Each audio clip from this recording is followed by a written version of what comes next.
ওং নমঃ শিবায়, ওং নমঃ শিবায়, ওং নমঃ শিবায়। হর হর মহাদেব, জয় ভোলানাথ। নমস্কার বন্ধুরা, শ্রীয়ম শর্টস ইউটিউব চ্যানেলে আপনাদের জানাই স্বাগত। বন্ধুরা, যদি সমস্ত ব্রতের মধ্যে শ্রেষ্ঠ কোনো ব্রত থেকে থাকে তা হলো এই শিবরাত্রি ব্রত। কিন্তু বন্ধুরা, আপনারা জানেন কি 2025 সালের শিবরাত্রি ব্রত কবে পড়েছে? অর্থাৎ এই বছর কি 2 দিন ব্রত পড়েছে নাকি একদিনেই পালিত হবে শিবরাত্রি অর্থাৎ শিব চতুর্দশী ব্রত? বন্ধুগণ, ভিডিওটি অবশ্যই আপনারা মনোযোগ সহকারে শ্রবণ করুন, তাহলে কিন্তু আপনারা শিবরাত্রিতে সম্বন্ধিত সমস্ত বিষয় জানতে পারবেন। বন্ধুগণ, আজকের ভিডিওটির মূল পর্বে যাওয়ার আগে আপনাদের কাছে অনুরোধ করব, যদি আপনারা হিন্দু সনাতনী হয়ে থাকেন তাহলে অবশ্যই সনাতনী ধর্ম অর্থাৎ বিভিন্ন দেবদেবী সম্পর্কিত এই চ্যানেলটিকে সাবস্ক্রাইব করবেন। যদি ভিডিওটি ভালো লাগে তাহলে ভিডিওটিকে একটি লাইক করবেন এবং কমেন্টে যদি মহাদেবের ভক্ত হয়ে থাকেন তাহলে অবশ্যই কমেন্টে হর হর মহাদেব লিখে দিতে একদমই ভুলবেন না। বন্ধুগণ, শুরু করছি আজকের ভিডিওটি। হিন্দু সনাতনীদের কাছে একটি পবিত্র এবং অত্যন্ত গুরুত্বপূর্ণ উৎসব হলো শিবরাত্রি মহোৎসব। এমন খুব কম মানুষই দেখা যায় যারা শিবরাত্রির ব্রত পালন করেন না। তবে বন্ধুরা, জানেন কি এই বছর 2025 সালে শিবরাত্রি ব্রত কবে পড়েছে? সঠিকভাবে কবে আমাদের পালন করতে হবে এই শিবরাত্রি ব্রত? বন্ধুগণ, আমরা প্রত্যেকেই জেনে থাকি যে এই শিবরাত্রি ব্রত পালিত হয় ফাল্গুন মাসের কৃষ্ণপক্ষের চতুর্দশী তিথিতে। অর্থাৎ শিবরাত্রি ব্রত কবে তা জানতে হলে আমাদের দেখতে হবে ফাল্গুন মাসের কৃষ্ণপক্ষের চতুর্দশী তিথি কখন লাগছে এবং কবে লাগছে। তাই বন্ধুরা, সব থেকে প্রথমে আপনাদের জানাবো 2025 সাল অর্থাৎ বাংলা 1431 বঙ্গাব্দ অর্থাৎ চলতি বছরে শিবরাত্রির ব্রত কবে পড়েছে। বন্ধুগণ, এই বছর 2024 সালে শিবরাত্রির ব্রত মূলত 2 দিন থাকছে। অর্থাৎ আগামী 26শে ফেব্রুয়ারি 13ই ফাল্গুন বুধবার এবং পরের দিন 27শে ফেব্রুয়ারি 14ই ফাল্গুন বৃহস্পতিবার। বন্ধুগণ, আপনাদের প্রথমেই বললাম শিবরাত্রি ব্রত পালিত হয় মূলত চতুর্দশী তিথিতে। 2025 সালে শিবরাত্রি অর্থাৎ শিব চতুর্দশী তিথি শুরু হচ্ছে 26শে ফেব্রুয়ারি 13ই ফাল্গুন সকাল 9:42 থেকে এবং তা থাকছে পরের দিন অর্থাৎ 27শে ফেব্রুয়ারি 14ই ফাল্গুন সকাল 8:31 পর্যন্ত। অর্থাৎ বন্ধুরা, শিবরাত্রি অর্থাৎ যে মহাশিবরাত্রির রাত্রি জাগরণ এবং শিবরাত্রিতে অর্থাৎ রাত্রিকালে শিবের অভিষেক কর্ম সেটি অবশ্যই আপনাদের সম্পন্ন করতে হবে আগামী 26শে ফেব্রুয়ারি 13ই ফাল্গুন বুধবার দিন। অর্থাৎ বন্ধুরা, আপনারা যদি এই 2025 সালে মহাশিবরাত্রি ব্রত পালন করতে চান তাহলে সবথেকে আদর্শ দিনটি হলো এই বছরের 26শে ফেব্রুয়ারি 13ই ফাল্গুন বুধবার।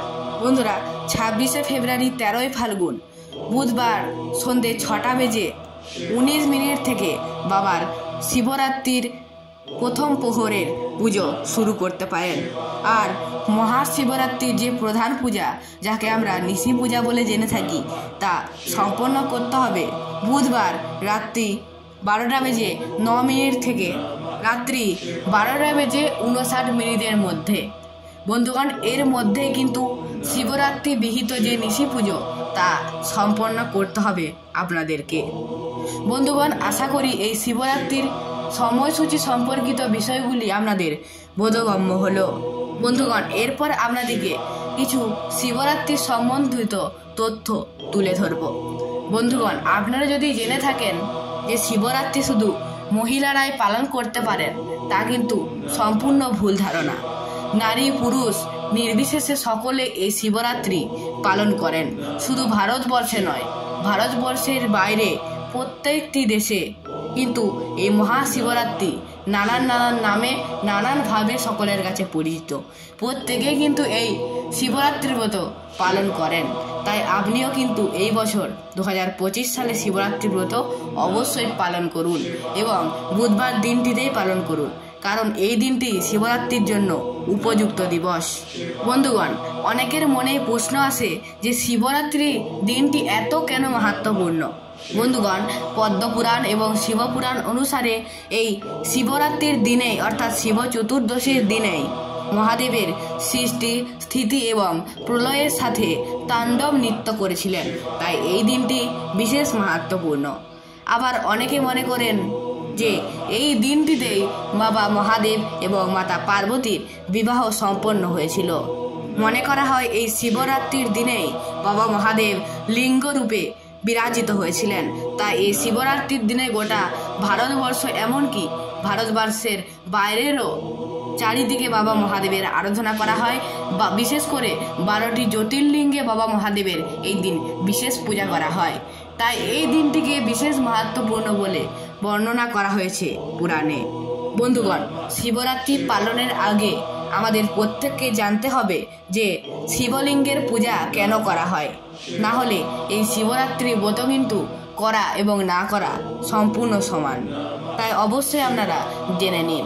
শিবলিঙ্গ কথার অর্থ হলো শিব, কথার অর্থ হলো কল্যাণময়, এবং লিঙ্গ কথার অর্থ হলো প্রতীক। অর্থাৎ কল্যাণময়ের প্রতীক হলেন বাবা মহাদেবের শিবলিঙ্গ অর্থাৎ বাবা মহাদেব। যেহেতু এই দিনেই বাবা মহাদেব লিঙ্গরূপে প্রকাশিত হয়েছিলেন, তাই এই দিনে বাবা মহাদেবের শিবলিঙ্গের পূজা করা হয়ে থাকে এবং বাবাকে দুগ্ধ, দই, ঘি, মধু এবং শর্করা দ্বারা পঞ্চামৃত তৈরি করে স্নান করা হয়। মনে করা হয় যখন মহাদেব তাণ্ডব নৃত্য করেছিলেন তখন সৃষ্টি এবং প্রলয় কিন্তু ধ্বংসের মুখে ছিল।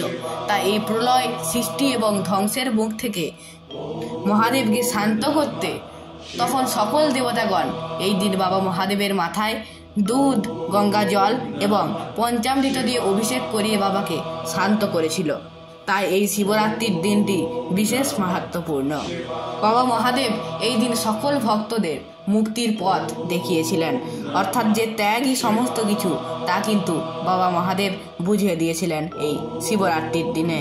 বন্ধুগণ, আশা করি আজকের পর্বের মাধ্যমে আপনারা বুঝতে পারলেন যে 2025 সালের মহাশিবরাত্রি কবে পালিত হবে, কিভাবে পালিত করতে হবে, কোন সময়ের মধ্যে পালিত করতে হবে এবং কেন এই শিবরাত্রিতে বাবা মহাদেবের পুজো করা হয় এবং শিবলিঙ্গে কেন মহাদেবের পূজা করা হয়।